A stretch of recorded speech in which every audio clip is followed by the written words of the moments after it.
আপনার শিশুকে বাসায় যে কাজগুলো করাবেন সেটি হলো যে আপনার বাচ্চাকে পিকচারের বুক দেখিয়ে সেই পিকচারের নাম শেখাতে পারেন।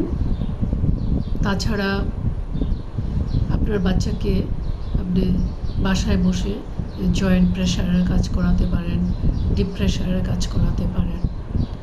তারপর ট্যাম্পলিংয়ে জাম্প করাতে পারেন, ট্যাম্পলিং বোর্ডে জাম্প করাতে পারেন, এডিএলের কাজ করাতে পারেন।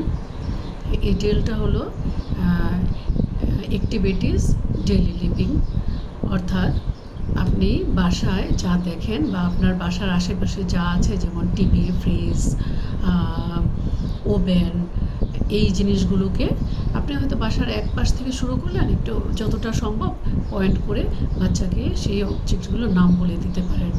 এটিও কিন্তু অত্যন্ত সুন্দর এবং আপনার বাচ্চার জন্য কার্যকরী একটি কাজ।